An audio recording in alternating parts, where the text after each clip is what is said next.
They say betrayal doesn't come from enemies. It comes from the people sitting at your dinner table.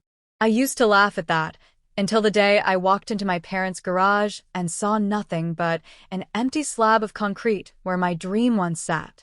I had just landed the biggest deal of my career, 6 days of negotiations in Frankfurt, 3 hours of sleep each night, and a handshake that secured my company's expansion across Europe. It was supposed to be the beginning of everything.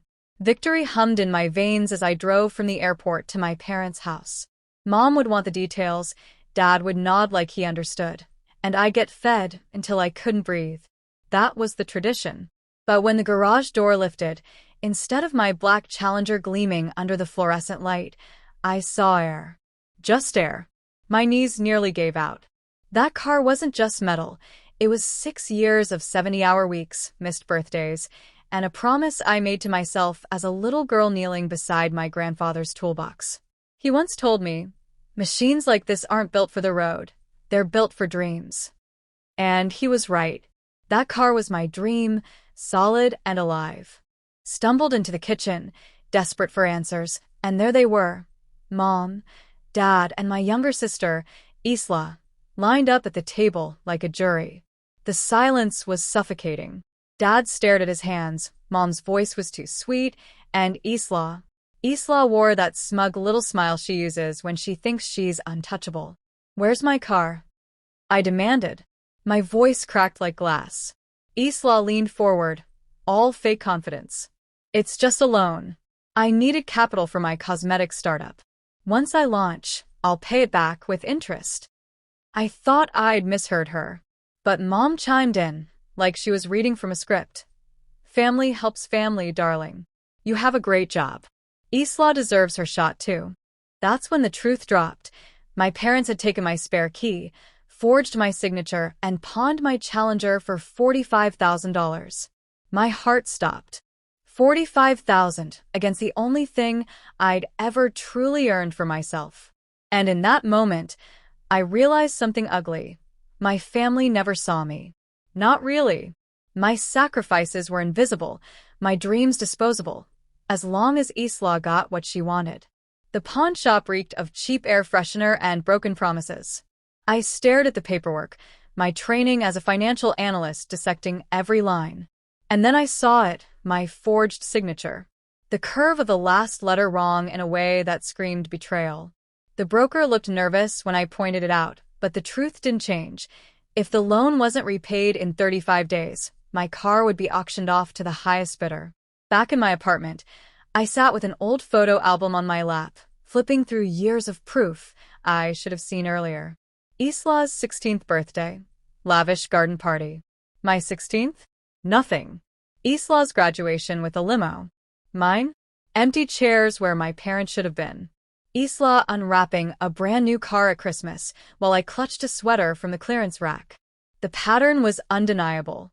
I wasn't just second place. I wasn't even in the race. When I confronted Isla over coffee, I demanded to see her business plan. She pulled out mood boards and lipstick names scribbled in Sharpie. No suppliers, no contracts, no projections. She had pawned my car for a dream made of paper scraps. And worse, she wasn't even sorry. She begged me for more money, texting me from across the table like a child begging for candy. I looked her dead in the eye and said, "Not a penny more. You fix this or we all lose." For 10 days, I watched her empire collapse in real time. Suppliers cut her off. Customers demanded refunds. Her bank froze her accounts. She locked herself in her apartment, drowning in a mess of her own making. And through it all, I couldn't shake the image of my empty garage. Then came the night I sat across from my parents with a folder of legal documents, fraud statutes, sentencing guidelines.